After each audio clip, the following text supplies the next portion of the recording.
Welcome to today's episode of our book club discussion. We're talking about Guerilla Marketing by Jay Conrad Levinson. And this episode was brought to you by our Aviation Marketing Lab, where we give you as many tools and resources as we possibly can to help small to medium-sized aviation companies sell more of their products and services.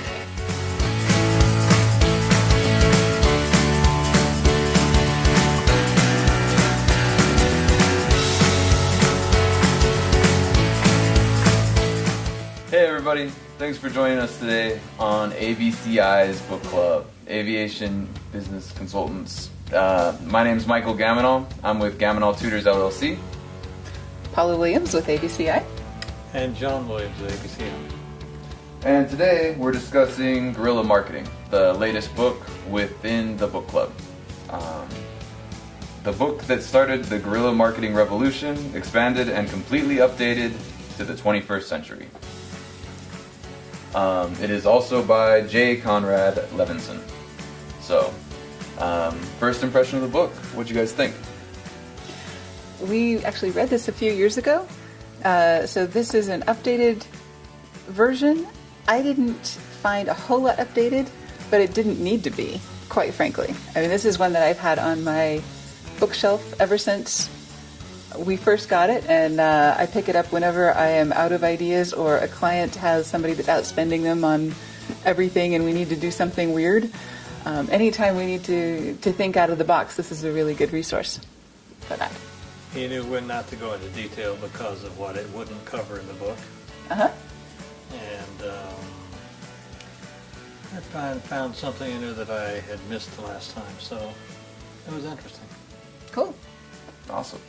Yeah, and me personally, I thought this book was dense. I never read this book once before, and there is a ton of information. I don't know how much information was in the first one, but when it says updated and expanded, like that could mean anything, because this is a lot of information.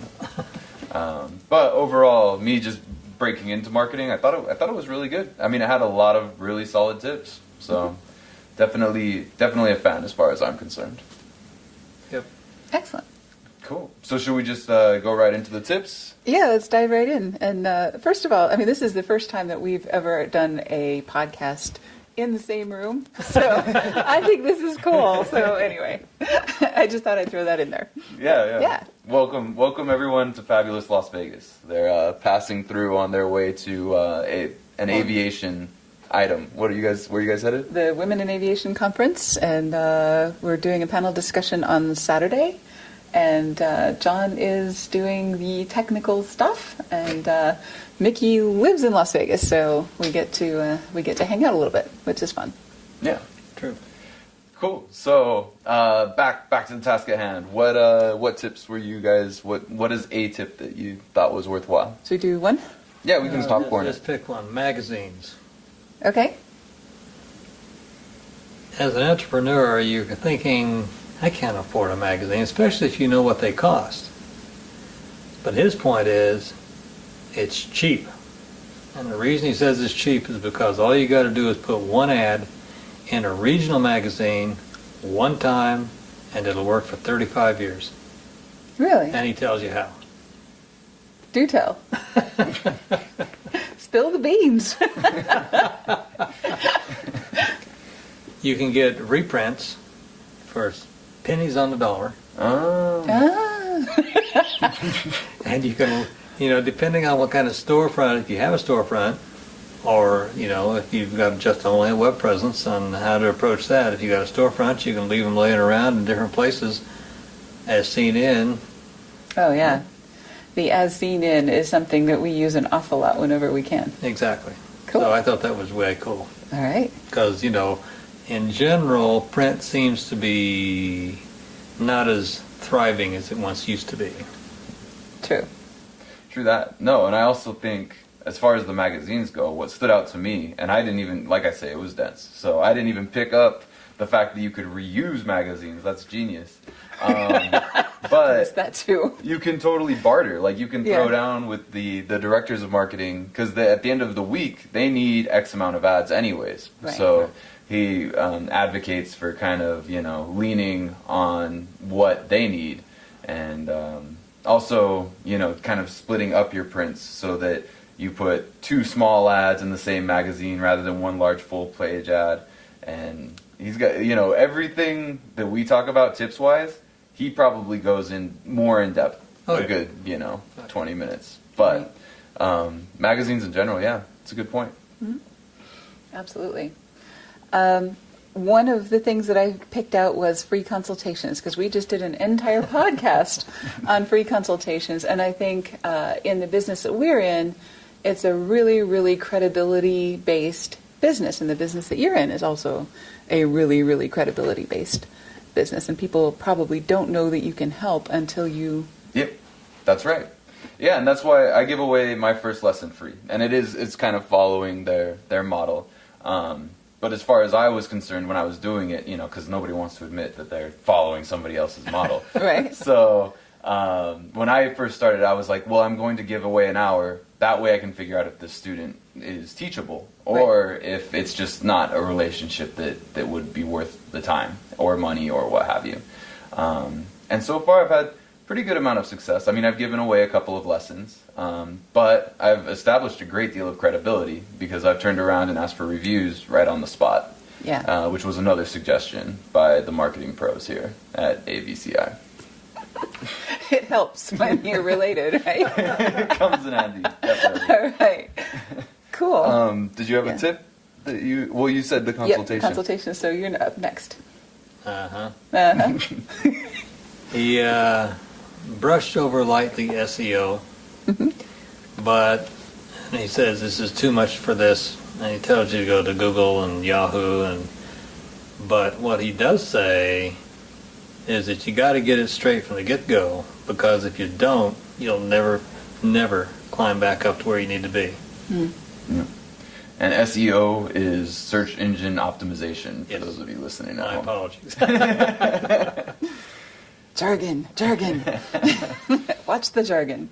No, that's true, because you can totally file out your website and you'll be down at the bottom. What he says is if you start a website and don't follow through properly on search engine optimization, the longer you go without it, the harder it is to get it back up to where it's actually usable. Gotcha. Right. And does that fall in line with your guys' experience as well? Actually, it is. We have had sites that have been languishing for 10 years start to perform better, but usually we have to do something pretty radical to make that happen, as in like a tear down and rebuild of the site to force a reindex. Gotcha. So it's not just adding some content or changing some keywords on the back end. Mm-hmm. It usually takes a little bit more expense and time. If it's an old site that's been around forever, you have to convince Google that things are really different now. Yeah. This is really a different site. Right? We've changed our stripes, not our colors. Yeah, there you go. Cool. Good stuff. Mm-hmm. Your turn. My turn? Yeah, if you remember on the fly. Yeah, exactly. Podcasting is one of mine, and obviously it's one that we rely on really heavily. The thing that I love about podcasting is you do a podcast and then you have an audio file, a video file. You have several stills that you can use. You've got a whole bunch of pull quotes. You got a whole bunch of text if you do a transcript. So it is the most time-effective way to produce a lot of content in a very short amount of time. Okay. And it also gives you the opportunity to interview people and bring other people into the conversation, because it's so much more interesting when it's more than just you talking, right? Yeah. Yeah. No, that's solid. Cool. Mm-hmm. Very good. Cool.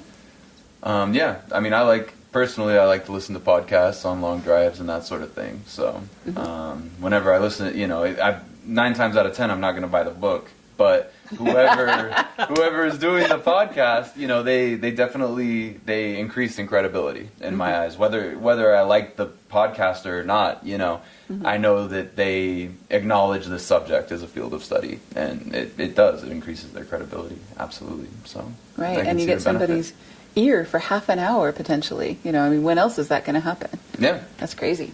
Mm-hmm. That's true. Mm-hmm. Cool. Back to you. Did you have another one? Yeah, it was sort of an interesting take on data mining, I think. And that is something, unless you just started a business, something you all have as entrepreneurs or business owners, and that is satisfied customers. And his take is 10% on prospecting of your available resources, 30%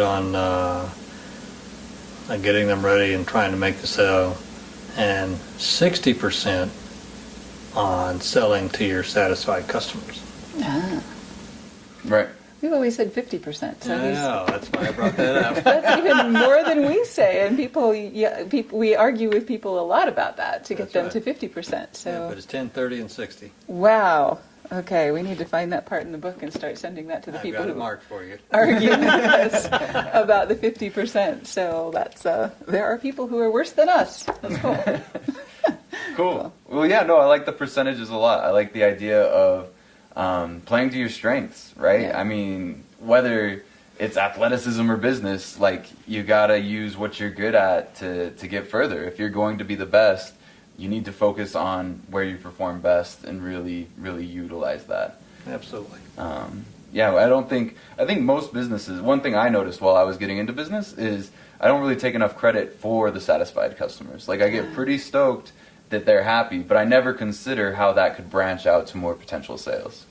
Right. Well, there was that one person that got a much higher score on the ASVAB than even they were expecting. Mm-hmm. And they gave you all the credit for it, and you were kind of trying to Right. say, "Oh no, it wasn't me. You did all the work." Right. Well, I mean, education is sticky like that, It right? is. It is Because sticky like that. It takes two to really, increase knowledge, depth of knowledge. Right. Anybody can learn anything on their own in this day and age. However, a tutor is worthwhile if you guys can progress together. So, Right. yeah. It's a whole lot easier to learn from somebody that's got it down so cold. Just like I've flown with pilots and when with an instructor and says, "Go ahead and do whatever you want. You can't do anything I can't fix." No, exactly. And it's pretty similar, even in the library, I'm just like, make as many mistakes as you can right now. Like, That's right. I want you to totally screw this up right from the get-go, because it's the growth curve is just so much faster as soon as they're comfortable making mistakes. Right. And nobody's comfortable making mistakes alone. I imagine, Right. especially while flying. So, Yeah. not a learning curve there if you're on your own. But, yeah, no, that's great. That's a really good example. Yeah. Cool. So flying, math, and marketing. That's one of the reasons for the lab, is so that people have the opportunity to make mistakes in a safe environment. Mm-hmm. To have each other to bounce things off of, so that you're not spending real money until you had some opinions on it. Mm-hmm. And that really helps a lot, I think. Yeah, and that's in the book too. He says test, test, test. Any guerrilla marketer that isn't testing what they're marketing is a fool, because you're not gonna make any money off of that if you don't know that you're gonna make money off of it. So Right. I really like that a lot. Kind of doing all the research you can before you actually throw the dollars down. So Oh, yeah. and that's restated throughout. So And as far as we go, we don't recommend anything that we don't know works. Right, that we haven't tested. We've tested it 19 ways from Sunday. Exactly. And awesome. every situation is different. So, it is something that tested well and with a different client. We have to test with the new client to make sure it's actually still course. going to be as valid with their audience as it was with But a we slightly have some different audience. expectation. Exactly. There you go. No, and I mean that's so much more than people who are flying blind, right? You guys have at least a trajectory. This may work, Yeah. Right. And so, right, hustling your own products it's a grind. So definitely knowing as much as you can to get those sales is really where it's at. Absolutely. Yep. Cool. Well, that was 3 each, or anything Was it? else? I had one more. See how you are? No, I did. Anyway, I think this is my number 3, unless I'm counting Well, wrong. then do it. Is Even if it's 4. marketing automation. This is a huge deal, because things that don't get done aren't going to get any results. That's right. And you know for a fact that if you're running a business and you're serving your customers and you're taking care of people and everything else, then marketing is the one thing that tends to fall to the bottom of the to-do list. And if it doesn't get done, you're not going to, whatever your sales cycle is. We've got an 8-month sales cycle. So if we drop off in our marketing today, then we have fewer customers 8 months from now.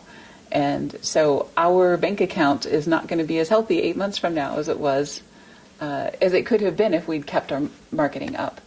So marketing automation is absolutely positively worth it because it gets done without you thinking about it. There's a subtle reason for marketing automation that I don't think anybody touches, and that is the fact that when the economy goes down, people tend to get rid of marketing and sales Right. for some ludicrous reason which I don't understand. Trying to save money. Yeah, but that's where they should not do that. Because if you don't sell something, I mean, you're really going to go down. And if it's automated, then you could reduce staff but still have marketing going on. Exactly, right. And so it's about doing things more efficiently and Yes. actually getting them done. Yeah. So, I like that example of the hard times a lot because if everybody else is dropping their marketing while you're still maintaining, that's just more money at the end of the day. That's right. Oh, Because yeah. nobody else is out there anymore as far as anyone else is concerned. So Right.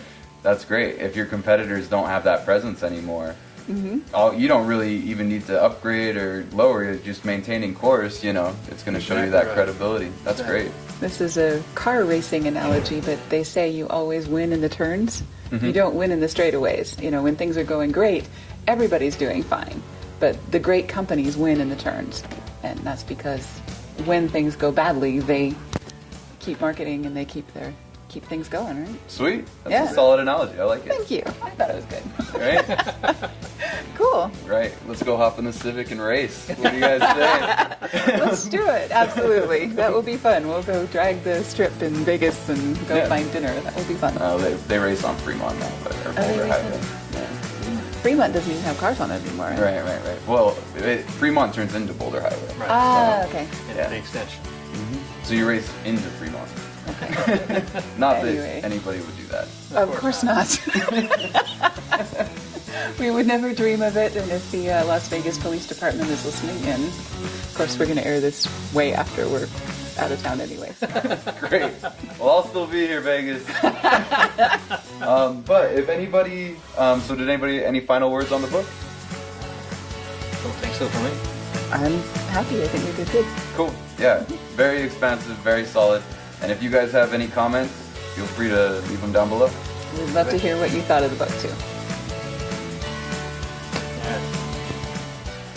Yay! I think that went well. Thanks. Good That was job. pretty good.